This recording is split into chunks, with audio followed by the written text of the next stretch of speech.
an interesting quirk of the movie business in the last 10 years has been the more than doubling of the market share of horror movies.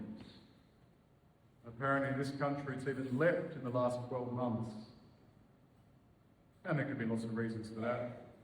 Young people especially, after COVID, maybe projecting anxieties, wanting a cathartic release, or media moguls just deciding we should like horror movies, and so we do what we're told. Whatever. It's also interesting to speculate sometimes why horror movies are so alluring for so many of us. Well, they're fun. But there's something else going on perhaps. In a society that struggles to believe in God's love, it can be much easier to believe in the devil's hate. And the drama of the spiritual life, oddly enough, that our society and even our church sometimes forgets is at the core of the Christian life, drama between good and evil. That in a society or a church that's forgotten that, Hollywood reminds us just how dramatic the stakes can be for our souls.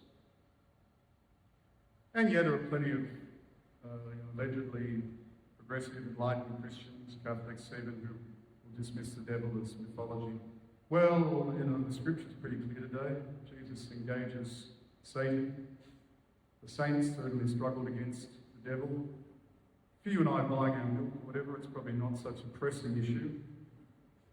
Nonetheless, we don't want to be naive, nor do we want to believe the narrative that somehow the devil either doesn't exist or is retired. He's very much active in the world. As often say, just read the newspapers or scroll on your phone, you'll find plenty of evidence for the most shocking of evil, the greatest coldness of heart. We don't just have to see it overseas or in horror stories in newspapers. We can even know in our own hearts, in Lent especially, to reflect on how hard-hearted we can actually be, perhaps especially for those who we claim to love the most, let alone the stranger. But there is an allure to the idea that the devil has more power than he really does. He has two particularly powerful tricks up his sleeve. One, if you remember in the Brothers Karamazov, the older brother Ivan has a meeting with the devil. The devil's a very respectable looking, suited, middle-aged gentleman.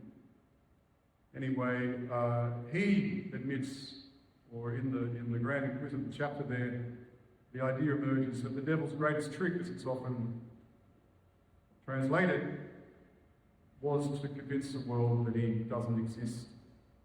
Well, he has another trick, which is to convince us that he has far more power than he really does. And he feeds on fear. He feeds on fear. Paul today is reminding us that all is God's grace, and that we are, as in the Genesis story, we realize we're created for good. The Garden of Eden was a place of original peace, original love, and original justice. It's that for which we were and are created. Our nature is good because our God is a good creator. If we had some terrible dark heart that he planted, then he'd have to be a dark and terrible God, which he's not. Sin enters the world. The world, as we say, fell. The world is fallen. We now struggle with temptation. We struggle with sin. And it can be the greatest threat to faith when we see the world like that. We can start to believe perhaps the devil has a lot more power even than God. And of course he delights in that untruth.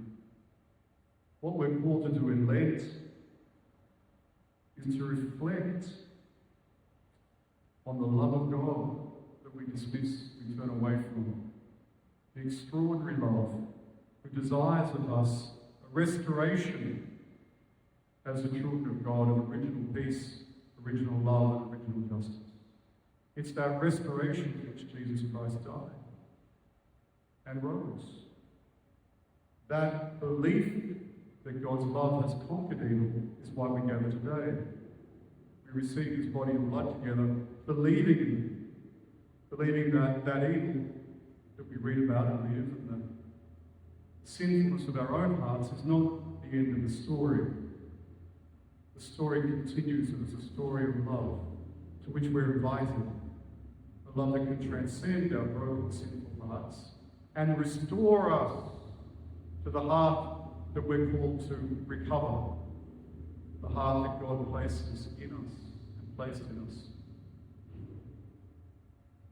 So today and for the rest of Lent, be careful not to allow the evil spirit to work with fear and shame through the doorway of sin.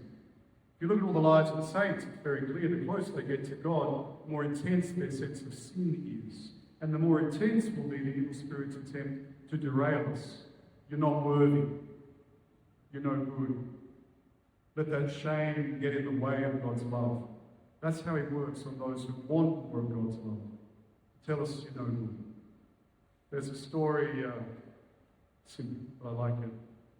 I'm going to share it with you. The idea is the devil had a garage sale one day. And so this fellow turns up at the garage sale and he's got prices on everything.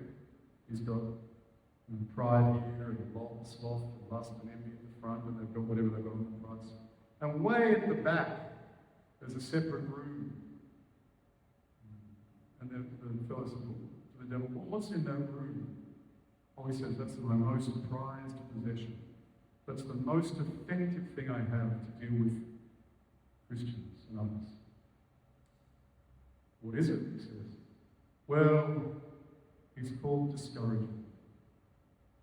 If I can convince people that they haven't got what's in it, haven't got the capacity to say yes to God's love, well, that makes my job a lot easier. So as a church, let's not discourage each other. Let's not let the evil spirit discourage us. In Lent, let's recover our baptismal right as the children of God, to live in the love and the freedom that's meant for us. And sin is, in the ancient Greek, the word is hamartia, which is the same word for the tragic wound, the tragic flaw of the hero of the Greek tragedies. To miss the mark. The point being that even when we do the most self-destructive things, often it's because we think somehow it's going to give us the happiness, the love, that we know it can't. We're compulsive creatures often. But the point is we're desiring the good, the true, and the beautiful all the time, even though we might go down dead ends. That desire is placed in us by God. And only by his grace, as Paul reminds us, can we possibly be healed and restored, or achieve that true happiness which we all long, every human being longs. In Lent, we need to recover that. Remember that. And then let that strengthen us against temptation and strengthen us against that darkness that wants us to believe it has far more power than it actually